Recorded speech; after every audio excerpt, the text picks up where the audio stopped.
Iran ने हिंद महासागर में स्थित डियागो गार्सिया सैन्य अड्डे पर मिसाइल हमला किया, लेकिन वो नाकाम रहा। ये बेस भारत के करीब है, जिससे जंग की आंच अब इस क्षेत्र तक भी पहुंचती हुई दिख रही है।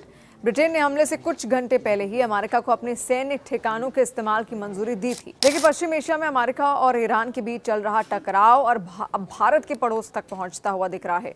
ईरान ने हिंद महासागर में स्थित अमेरिका और ब्रिटेन के संयुक्त सैन्य अड्डे डियागो गार्सिया को निशाना बनाते हुए मिसाइल हमला किया, जिससे साफ संकेत मिल रहे हैं कि जंग थमने नहीं वाली। वॉल स्ट्रीट जर्नल की रिपोर्ट के मुताबिक ईरान ने इस हमले में 2 इंटरमीडिएट रेंज बैलिस्टिक मिसाइलें दागी। हालांकि यह हमला अपने लक्ष्य तक नहीं पहुंच पाया। अमेरिकी अधिकारियों के हवाले से बताया गया कि एक मिसाइल उड़ान के दौरान ही फेल हो गई, जबकि दूसरी मिसाइल को रोकने के लिए अमेरिकी युद्धपोत ने SM-3 इंटरसेप्टर दागा। हालांकि साफ नहीं हो पाया है कि इंटरसेप्शन पूरी तरह सफल रहा या फिर नहीं, लेकिन बेस को किसी तरह का नुकसान नहीं हुआ। हालांकि ईरान की मिसाइल क्षमता और इस बेस की ईरान से दूरी के कारण माना जा रहा है कि हमला सफल नहीं हो पाता। डियागो गार्सिया हिंद महासागर में स्थित एक बेहद रणनीतिक सैन्य अड्डा भी है। भारत से इसकी दूरी 1800 किलोमीटर है, लेकिन हिंद महासागर में भारत और इनके बीच कुछ टापुओं के अलावा ज्यादा कुछ नहीं आता, जिस कारण इसे भारत के पड़ोस में कहा जाता है। यहाँ से अमेरिका और ब्रिटेन पूरे एशिया और पश्चिम एशिया में अपने ऑपरेशन चलाते हैं। इस हमले से पहले ही ब्रिटेन ने अमेरिका को अपने सैन्य ठिकाने के इस्तेमाल की अनुमति दे दी थी। ईरान अमेरिका युद्ध के बीच 20 मार्च 2026 को ब्रिटिश सरकार ने फैसला लिया कि अमेरिका ब्रिटेन के बेस का इस्तेमाल करके ईरान के मिसाइल ठिकानों पर हमला कर सकता है, खासकर उन ठिकानों पर जो हॉर्मुज़ जलडमरू मध्य में जहाज़ों को निशाना बना रहे हैं। हालांकि ईरान ने इसको लेकर तुरंत चेतावनी जारी की थी।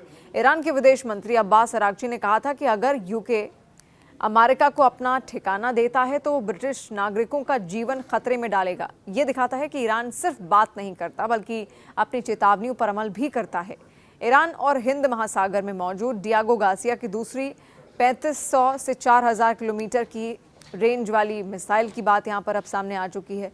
वहीं ईरान के पास देखिए मौजूद सबसे लंबी दूरी तक हमला कर पाने वाली क्रूज मिसाइल सौमर है, जिसकी रेंज 2000 से 3000 किलोमीटर की बताई जाती है।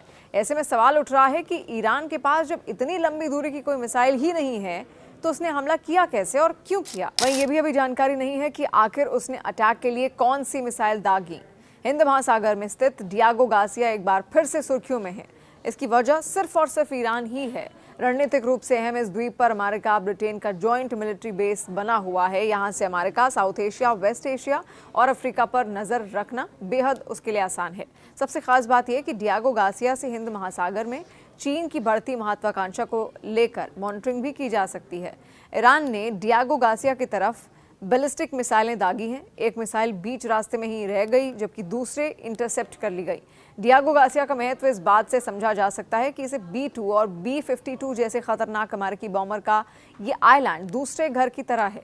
अमेरिका ने इसी द्वीप से गल्फ और इराक वॉर को कंट्रोल भी किया था। अब ईरान युद्ध में भी ये अहम केंद्र बनता जा रहा है।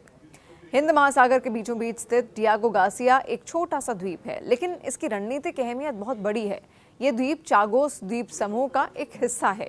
ये अफ्रीका, मध्य पूर्व और एशिया के बीच स्थित है। इसकी सबसे बड़ी ताकत इसकी भौगोलिक स्थिति है।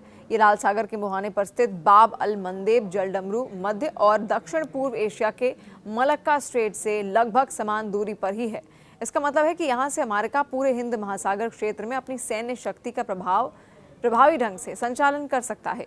द्वितीय विश्व युद्ध के बाद जैसे जैसे उपनिवेशवाद खत्म हुआ, अमेरिका को ये चिंता सताने लगी कि उसके विदेशी सैन्य ठिकानों तक पहुंच सीमित हो सकती है। शीत युद्ध यानी कोल्ड वॉर के दौरान ये चिंता और बढ़ गई, क्योंकि पूर्व सोवियत संघ और चीन के मुकाबले अपनी सैन्य मौजूदगी बनाए रखना अमेरिका के लिए जरूरी था। इसी रणनीति के तहत 1960 के दशक में अमेरिका ने ब्रिटेन के साथ मिलकर चागोस द्वीप समूह को मॉरिशस से अलग कर एक नया क्षेत्र बनाया, ब्रिटिश इंडियन ओशन टेरिटरी। इसके बदले अमेरिका ने ब्रिटेन को आर्थिक सहायता भी दी।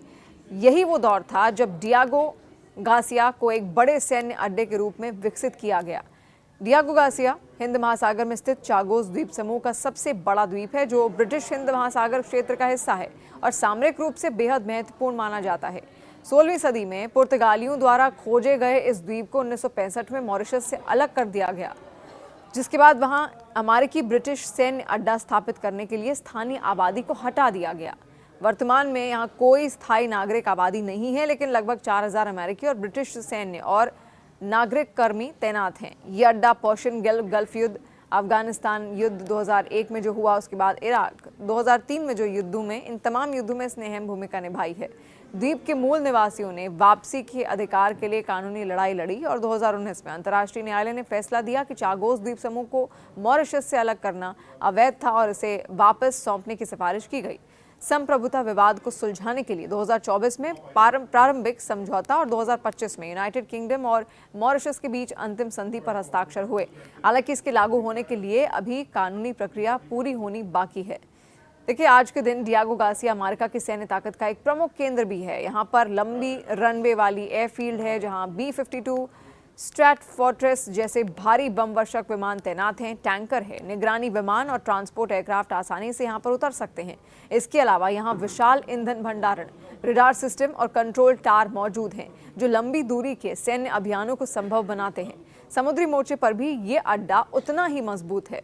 यहाँ का डीप वाटर पोर्ट बड़े वॉरशिप, एयरक्राफ्ट कैरियर्स और सबमरीन के ठहरने, मरम्मत और आपूर्ति की सुविधा उसको देता है। डियागो गार्सिया केवल एक स्थायी अड्डा नहीं, बल्कि अमेरिका के कई बड़े सैन्य अभियानों का लॉन्च पैड भी रहा है। गल्फ वॉर के दौरान यहाँ से बड़े पैमाने पर हवाई हमले किए गए थे।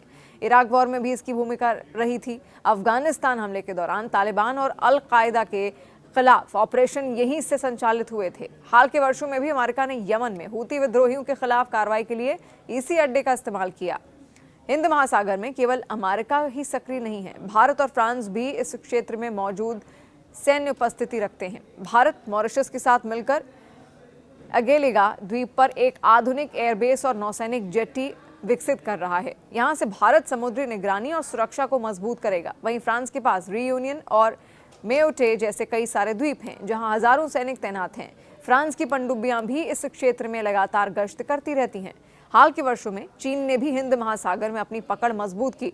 पाकिस्तान के ग्वादर पोर्ट से लेकर म्यांमार के क्वांफ्यू पोर्ट तक चीन ने कई रणनीतिक बंदरगाह विकसित किए हैं। हालांकि चागोस द्वीप समूह को लेकर चीन की सीधी मौजूदगी नहीं है, लेकिन पश्चिमी देशों को आशंका है कि भविष्य में वो इस क्षेत्र में भी अपनी पकड़ बढ़ा सकता है। डियागो गार्सिया केवल सैन्य महत्व का ही मामला नहीं है, बल्कि यह अंतर्राष्ट्रीय कानून और संप्रभुता विवाद का भी हिस्सा रहा है। मॉरिशस लंबे समय से चागोस द्वीप समूह पर अपना दावा करता रहा।